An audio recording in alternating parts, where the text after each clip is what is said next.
Harry Potter and the Prisoner of Azkaban, Chapter 8, Flight of the Fat Lady. In no time at all, Defense Against the Dark Arts had become most people's favorite class. Only Draco Malfoy and his gang of Slytherins had anything bad to say about Professor Lupin. "Look at the state of his robes," Malfoy would say in a loud whisper as Professor Lupin passed. "He dresses like our old house elf." But no one else cared that Professor Lupin's robes were patched and frayed. His next few lessons were just as interesting as the first. After boggarts, they studied redcaps, nasty little goblin-like creatures that lurked wherever there had been bloodshed, in the dungeons of castles and the potholes of deserted battlefields, waiting to bludgeon those who had got lost.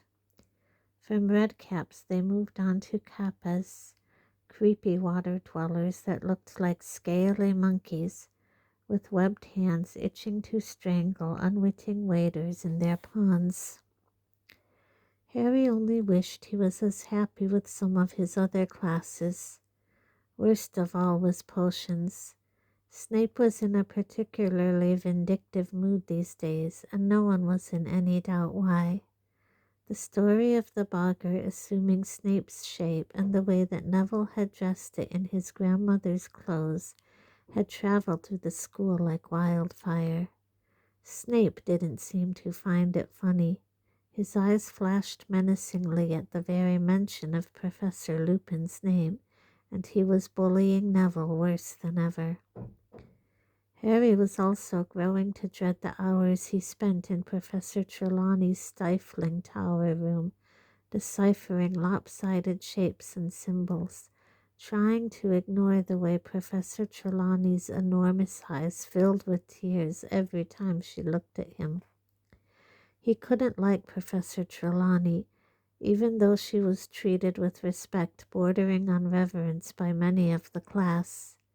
Parvati Patil and Lavender Brown had taken to haunting Professor Trelawney's tower room at lunch times and always returned with annoyingly superior looks on their faces, as though they knew things the others didn't. They had also started using hushed voices whenever they spoke to Harry, as though he was on his deathbed. Nobody really liked Care of Magical Creatures, which, after the action-packed first class, had become extremely dull. Hagrid seemed to have lost his confidence. They were now spending lesson after lesson learning how to look after flobberworms, which had to be some of the most boring creatures in existence. "Why would anyone bother looking after them?" said Ron, after yet another hour of poking shredded lettuce down the flobberworms' slimy throats. At the start of October, however, Harry had something else to occupy him, something so enjoyable it made up for his unsatisfactory classes. The Quidditch season was approaching, and Oliver Wood, captain of the Gryffindor team, called a meeting one Thursday evening to discuss tactics for the new season. There were 7 people on the Quidditch team, 3 chasers, whose job it was to score goals by putting the quaffle, a red football-sized ball, through one of the 50-foot-high hoops at each end of the pitch. 2 beaters, who were equipped with heavy bats to repel the bludgers, 2 heavy black balls which zoomed around trying to attack the players, a keeper who defended the goalposts, and the seeker who had the hardest job of all, that of catching the golden snitch, a tiny winged walnut-sized ball whose capture ended the game and earned the seeker's team an extra 150 points.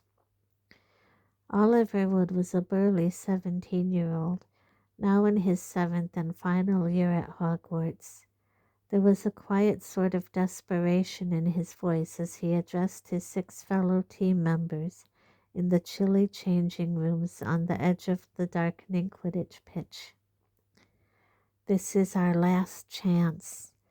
My last chance to win the Quidditch Cup, he told them, striding up and down in front of them. I'll be leaving at the end of this year. I'll never get another shot at it. Gryffindor hasn't won for 7 years now. Okay, so we've had the worst luck in the world. Injuries. Then the tournament getting called off last year. Wood swallowed as though the memory still brought a lump to his throat. But we also know we've got the best ruddy team in the school, he said, punching a fist into his other hand, the old manic glint back in his eye. We've got 3 superb chasers. Wood pointed at Alicia Spinnet, Angelina Johnson, and Katie Bow. We've got 2 unbeatable beaters. Stop it, Oliver, you're embarrassing us, said Fred and George Weasley together, pretending to blush.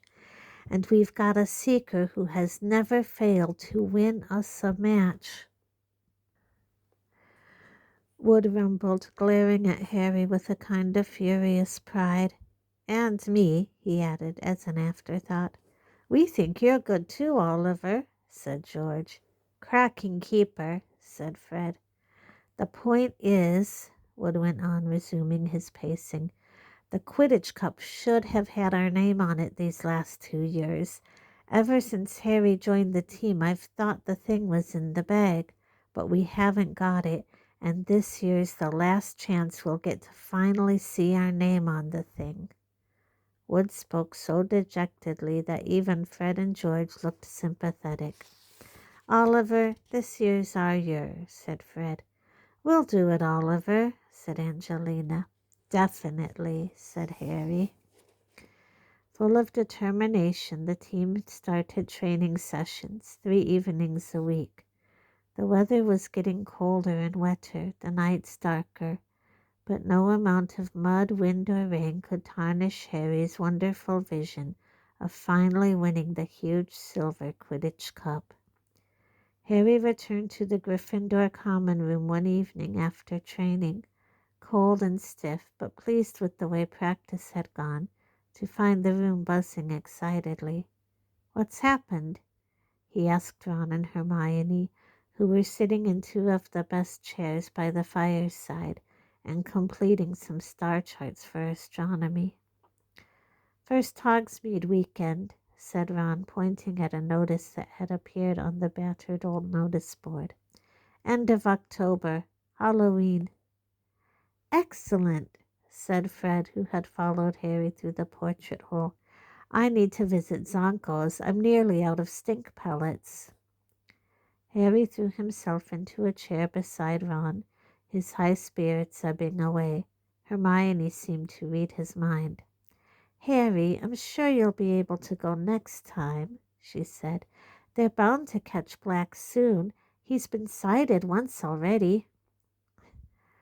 Black's not fool enough to try anything in Hogsmeade, said Ron.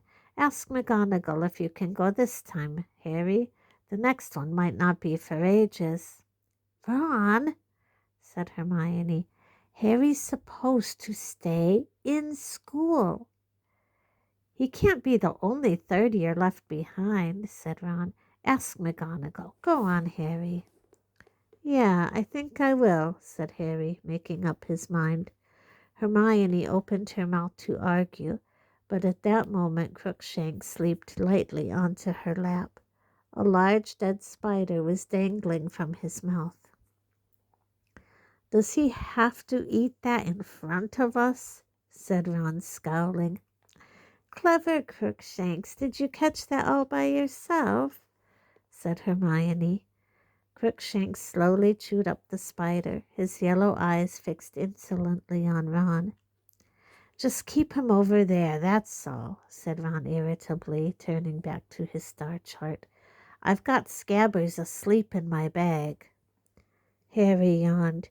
He really wanted to go to bed, but he still had his own star chart to complete. He pulled his bag towards him, took out parchment, ink, and quill, and started work. You can copy mine if you like, said Ron, labeling his last star with a flourish and shoving the chart towards Harry.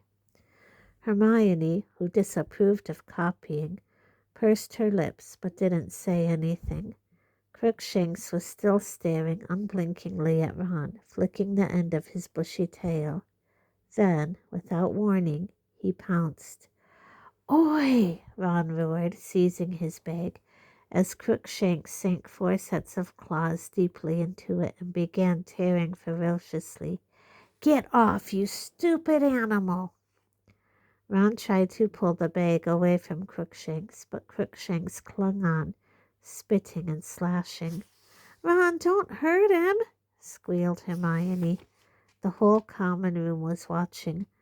Ron whirled the bag around, Crookshanks still clinging to it, and Scabbers came flying out of the top. "Catch that cat!"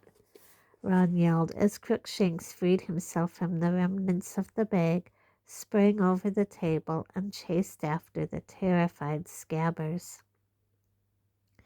George Weasley made a lunge for Crookshanks but missed. Scabbers streaked through 20 pairs of legs and shot beneath an old chest of drawers. Crookshanks skidded to a halt, crouched low on his bandy legs, and started making furious swipes beneath the chest of drawers with his front paw. Ron and Hermione hurried over. Hermione grabbed Crookshanks around the middle and heaved him away. Ron threw himself onto his stomach and, with great difficulty, pulled Scabbers out by the tail. "Look at him," he said furiously to Hermione, dangling Scabbers in front of her. "He's skin and bone. You keep that cat away from him." "Crookshanks doesn't understand it's wrong," said Hermione, her voice shaking. "All cats chase rats, Ron." "There's something funny about that animal," said Ron, who was trying to persuade a frantically wiggling Scabbers back into his pocket. "It heard me say that Scabbers was in my bag." "Oh, what rubbish," said Hermione impatiently. "Crookshanks could smell him, Ron. How else do you think—" "That cat's got it in for Scabbers," said Ron, ignoring the people around him who were starting to giggle. "And Scabbers was here first, and he's ill." Ron marched through the common room and out of sight up the stairs to the boys' dormitories. Ron was still in a bad mood with Hermione next day. He barely talked to her all through herbology, even though he, Harry, and Hermione were working together on the same puffapod. "How's Scabbers?" Hermione asked timidly as they stripped fat pink pods from the plants and emptied the shining beans into a wooden pail. "He's hiding at the bottom of my bed, shaking," said Ron angrily, missing the pail and scattering beans over the greenhouse floor. "Careful, Weasley, careful!" cried Professor Sprout as the beans burst into bloom before their very eyes. They had Transfiguration next.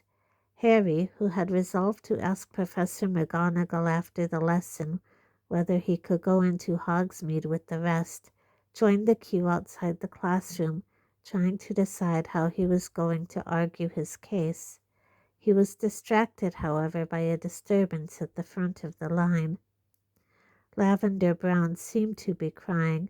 Parvati had her arm around her and was explaining something to Seamus Finnegan and Dean Thomas, who were looking very serious. "What's the matter, Lavender?" said Hermione anxiously as she, Harry, and Ron went to join the group. "She got a letter from home this morning," Parvati whispered. "It's her rabbit, Binky. He's been killed by a fox." "Oh," said Hermione. "I'm sorry, Lavender." "I should have known," said Lavender tragically. "You know what day it is?" The 16th of October. That thing you're dreading, it will happen on the 16th of October, remember? She was right. She was right." The whole class was gathered around Lavender now. Seamus shook his head seriously. Hermione hesitated, then she said, You were dreading Binky being killed by a fox? Well, not necessarily by a fox, said Lavender, looking up at Hermione with streaming eyes. But I was obviously dreading him dying, wasn't I? Oh, said Hermione. She paused again, then. Was Binky an old rabbit? No, sobbed Lavender. He was only a baby. Parvati tightened her arm around Lavender's shoulders. But then, why would you dread him dying? Said Hermione. Parvati glared at her. Well, look at it logically, said Hermione, turning to the rest of the group.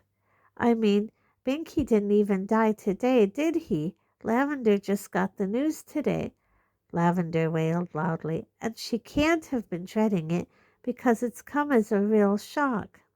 Don't mind Hermione, Lavender, said Ron loudly. She doesn't think other people's pets matter very much. Professor McGonagall opened the classroom door at that moment, which was perhaps lucky. Hermione and Ron were looking daggers at each other, and when they got into class they seated themselves either side of Harry and didn't talk to each other all lesson. Harry still hadn't decided what he was going to say to Professor McGonagall when the bell rang at the end of the lesson, but it was she who brought up the subject of Hogsmeade first. One moment, please, she called as the class made to leave. As you're all in my house, you should hand Hogsmeade's permission forms to me before Halloween. No form, no visiting the village, so don't forget. Neville put up his hand. Please, Professor, I think I've lost. Your grandmother sent me yours directly, Longbottom, said Professor McGonagall. She seemed to think it was safer. Well, that's all. You may leave. Ask her now, Ron hissed at Harry. Oh, but, Hermione began. Go for it, Harry, said Ron stubbornly. Harry waited for the rest of the class to disappear, then headed nervously for Professor McGonagall's desk. Yes, Potter? Harry took a deep breath. Professor, my aunt and uncle, forgot to sign my form, he said. Professor McGonagall looked over her square spectacles at him, but didn't say anything. So, do you think it would be all right? I mean, will it be okay if I go to Hogsmeade?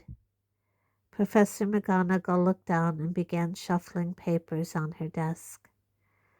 I'm afraid not, Potter, she said. You heard what I said. No form, no visiting the village. That's the rule.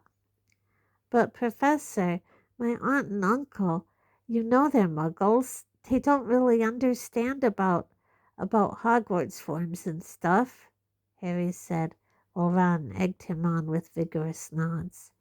If you said I could go, but I don't say so, said Professor McGonagall, standing up and piling her papers neatly into a drawer. The form clearly states that the parent or guardian must give permission. She turned to look at him with an odd expression on her face. Was it pity? I'm sorry, Potter, but that's my final word. You had better hurry or you'll be late for your next lesson. There was nothing to be done. Ron called Professor McGonagall a lot of names that greatly annoyed Hermione. Hermione assumed an all for the best expression that made Ron even angrier, and Harry had to endure everyone in the class talking loudly and happily about what they were going to do first once they got into Hogsmeade. There's always the feast, said Ron in an effort to cheer Harry up. You know, the Halloween feast in the evening. Yeah, said Harry gloomily. Great. The Halloween feast was always good, but it would taste a lot better if he was coming to it after a day in Hogsmeade with everyone else. Nothing anyone said made him feel any better about being left behind. Dean Thomas, who was good with a quill, had offered to forge Uncle Vernon's signature on the form, but as Harry had already told Professor McGonagall he hadn't had it signed, that was no good. Ron half-heartedly suggested the invisibility cloak, but Hermione stamped on that one, reminding Ron that what Dumbledore had told them about the Dementors being able to see through them. Percy had what were possibly the least helpful words of comfort. They make a fuss about Hogsmeade, but I assure you, Harry, it's not all it's cracked up to be, he said seriously. All right, the sweet shop's rather good, but Zonko's joke shop frankly dangerous, and yes, the Shrieking Shack's always worth a visit, but really, Harry, apart from that, you're not missing anything. On Halloween morning, Harry awoke with the rest and went down to breakfast, feeling thoroughly depressed, though doing his best to act normally. "We'll bring you lots of sweets back from Honeydukes," said Hermione, looking desperately sorry for him. "Yeah, loads," said Ron. He and Hermione had finally forgotten their squabble about Crookshanks in the face of Harry's disappointment. "Don't worry about me," said Harry in what he hoped was an offhand voice. "I'll see you at the feast. Have a good time." He accompanied them to the entrance hall where Filch, the caretaker, was standing inside the front doors, checking off names against a long list, peering suspiciously into every face and making sure that no one was sneaking out who shouldn't be going. "Staying here, Potter?" shouted Malfoy, who was standing in line with Crabbe and Goyle. "Scared of passing the Dementors?" Harry ignored him and made his solitary way up the marble staircase, through the deserted corridors and back to Gryffindor Tower. "Password?" said the fat lady, jerking out of a doze. "Fortuna Major," said Harry listlessly. The portrait swung open and he climbed through the hole into the common room. It was full of chattering first and second years and a few older students who had obviously visited Hogsmeade so often the novelty had worn off. "Harry! Harry! Hi, Harry!" It was Colin Creevey, a second year, who was deeply in awe of Harry and never missed an opportunity to speak to him. "Aren't you going to Hogsmeade, Harry? Why not? Hey," Colin looked eagerly around at his friends. "You can come and sit with us if you like, Harry." No thanks, Colin," said Harry, who wasn't in the mood to have a lot of people staring avidly at the scar on his forehead. I've got to go to the library, got to get some work done." After that, he had no choice but to turn right around and head back out of the portrait hole again. "What was the point of waking me up?" the fat lady called grumpily after him as he walked away. Harry wandered dispiritedly towards the library, but halfway there he changed his mind. He didn't feel like working. He turned around and came face to face with Filch, who had obviously just seen off the last of the Hogsmeade visitors. "What are you doing?" Filch snarled suspiciously. "Nothing," said Harry truthfully. "Nothing," spat Filch, his jowls quivering unpleasantly. "A likely story. Sneaking around on your own. Why aren't you in Hogsmeade buying stink pellets and belch powder and whizzing worms like the rest of your nasty little friends?" Harry shrugged. "Well, get back to your common room where you belong," snapped Filch, and he stood glaring until Harry had passed out of sight. But Harry didn't go back to the common room. He climbed a staircase, thinking vaguely of visiting the owlry to see Hedwig, and was walking along another corridor when a voice from inside one of the rooms said, "Harry?" Harry doubled back to see who had spoken and met Professor Lupin looking around his office door. "What are you doing?" said Lupin in a very different voice from Filch. "Where are Ron and Hermione?" "Hogsmeade," said Harry in a would-be casual voice. "Ah," said Lupin. He considered Harry for a moment. Why don't you come in? I've just taken delivery of a Grindilo for our next lesson. A what? Said Harry. He followed Lupin into his office. In the corner stood a very large tank of water. A sickly green creature with sharp little horns had its face pressed against the glass, pulling faces and flexing its long spindly fingers. Water demon, said Lupin, surveying the Grindilo thoughtfully. We shouldn't have much difficulty with him, not after the Kappas. The trick is to break his grip. You notice the abnormally long fingers? Strong, but very brittle. The Grindilo bared its green teeth and then buried itself in a tangle of weed in a corner. Cup of tea? Lupin said, looking around for his kettle. I was just thinking of making one. All right, said Harry awkwardly. Lupin tapped the kettle with his wand, and a blast of steam issued suddenly from the spout. Sit down, said Lupin, taking the lid off a dusty tin. I've only got tea bags, I'm afraid. But I dare say you've had enough of tea leaves. Harry looked at him. Lupin's eyes were twinkling.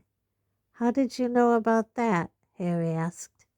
Professor McGonagall told me, said Lupin, passing Harry a chipped mug of tea. You're not worried, are you? No, said Harry. He thought for a moment of telling Lupin about the dog he'd seen in Magnolia Crescent, but decided not to. He didn't want Lupin to think he was a coward, especially since Lupin already seemed to think he couldn't cope with the boggart. Something of Harry's thoughts seemed to have shown on his face because Lupin said, Anything worrying you, Harry? No, Harry lied. He drank a bit of tea and watched the Grindilo brandishing a fist at him. Yes, he said suddenly, putting his tea down on Lupin's desk. You know that day we fought the boggart? Yes, said Lupin slowly. Why didn't you let me fight it? Said Harry abruptly. Lupin raised his eyebrows. I would have thought that was obvious, Harry, he said, sounding surprised. Harry, who had expected Lupin to deny that he'd done any such thing, was taken aback. Why? He said again. Well, said Lupin, frowning slightly, I assumed that if the boggart faced you, it would assume the shape of Lord Voldemort. Harry stared. Not only was this the last answer he'd expected, but Lupin had said Voldemort's name. The only person Harry had ever heard say the name aloud, apart from himself, was Professor Dumbledore. Clearly I was wrong, said Lupin, still frowning at Harry. But I didn't think it a good idea for Lord Voldemort to materialize in the staff room. I imagined that people would panic. I did think of Voldemort first, said Harry honestly, but then I remembered those Dementors. I see, said Lupin thoughtfully. Well, I'm impressed. He smiled slightly at the look of surprise on Harry's face. That suggests that what you fear most of all is fear. Very wise, Harry. Harry didn't know what to say to that, so he drank some more tea. So you've been thinking that I didn't believe you capable of fighting the boggart, said Lupin shrewdly. Well, yeah, said Harry. He was suddenly feeling a lot happier. Professor Lupin, you know the Dementors. He was interrupted by a knock on the door. Come in, called Lupin. The door opened and in came Snape. He was carrying a goblet which was smoking faintly, and stopped at the sight of Harry, his black eyes narrowing. Ah, Severus, said Lupin, smiling. Thanks very much. Could you leave it here on the desk for me? Snape set the smoking goblet down, his eyes wandering between Harry and Lupin. I was just showing Harry my Grindilo, said Lupin pleasantly, pointing at this tank. Fascinating, said Snape without looking at it. You should drink that directly, Lupin. Yes, I will, said Lupin.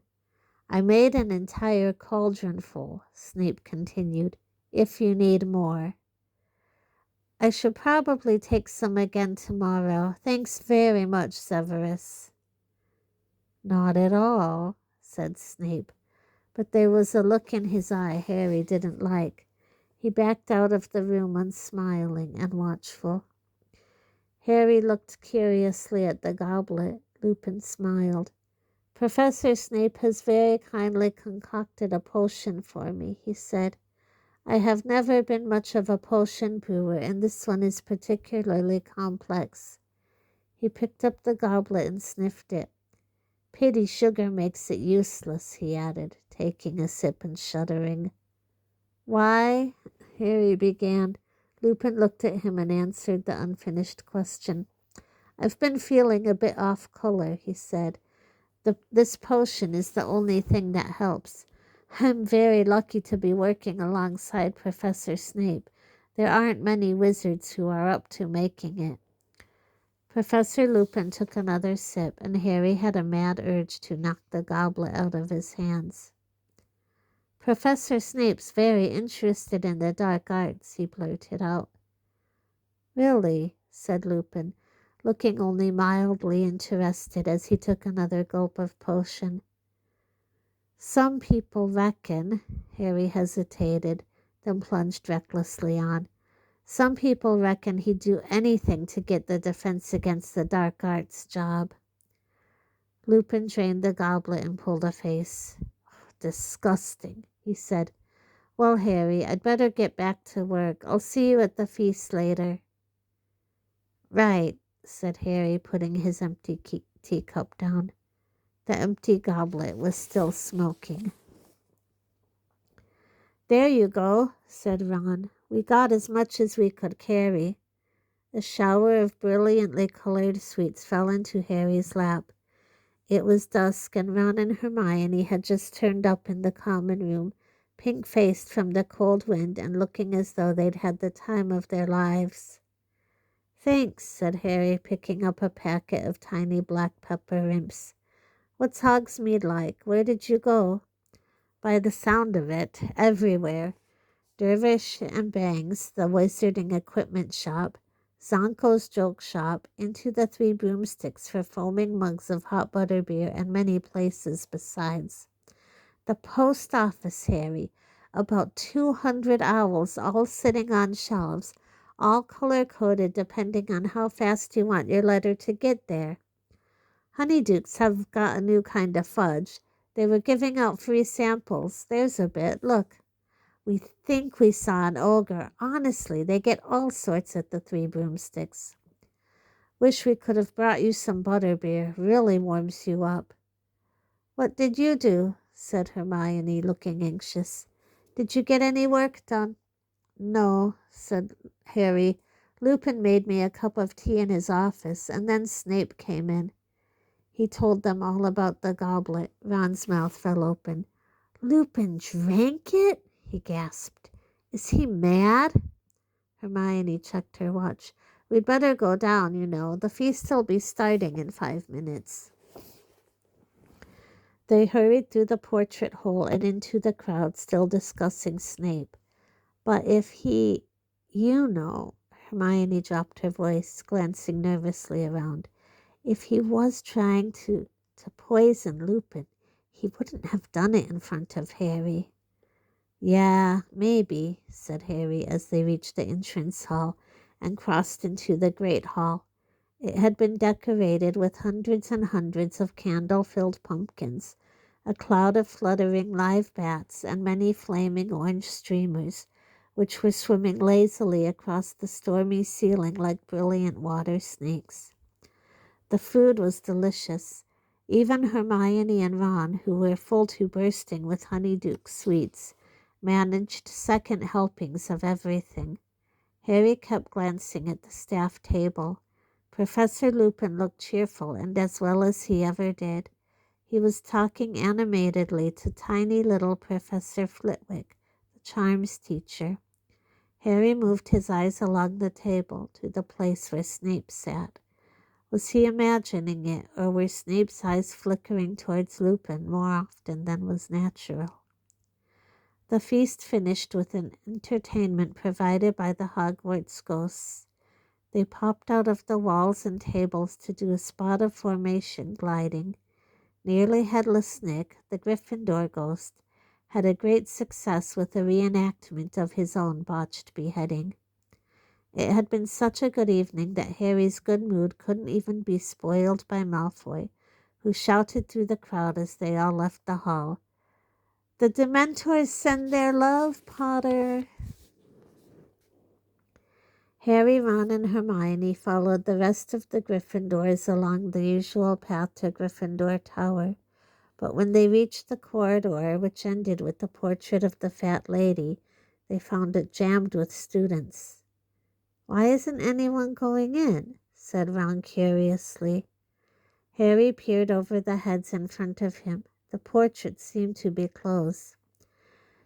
"Let me through, please," came Percy's voice, and he came bustling importantly through the crowd. "What's the hold up here?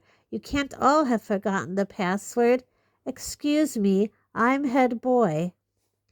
And then a silence fell over the crowd, from the front first, so that a chill seemed to spread down the corridor.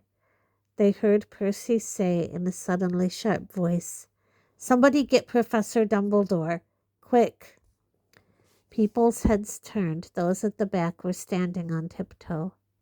"What's going on?" said Ginny, who had just arrived. Next moment, Professor Dumbledore was there, sweeping towards the portrait. The Gryffindors squeezed together to let him through, and Harry, Ron, and Hermione moved closer to see what the trouble was. "Oh, my!" Hermione exclaimed and grabbed Harry's arm. The fat lady had vanished from her portrait, which had been slashed so viciously that strips of canvas littered the floor. Great chunks of it had been torn away completely. Dumbledore took one quick look at the ruined painting and turned, his eyes somber, to see Professors McGonagall, Lupin, and Snape hurrying towards him. "We need to find her," said Dumbledore.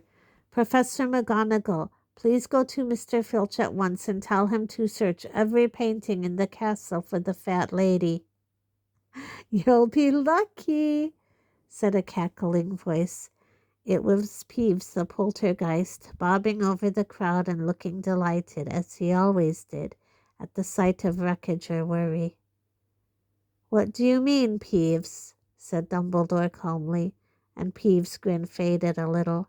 He didn't dare taunt Dumbledore, and instead he adopted an oily voice that was no better than his cackle. "Ashamed, your headship, sir. Doesn't want to be seen. She's a horrible mess. Saw her running through the landscape up on the 4th floor, sir, dodging between the trees, crying something dreadful," he said happily. "Poor thing," he added unconvincingly. "Did she say who did it?" said Dumbledore quietly. "Oh, yes, Professor Head," said Peeves with the air of one cradling a large bombshell in his arms. "He got very angry when she wouldn't let him in, you see." Peeves flipped over and grinned at Dumbledore from between his own legs. "Nasty temper he's got, that Sirius Black."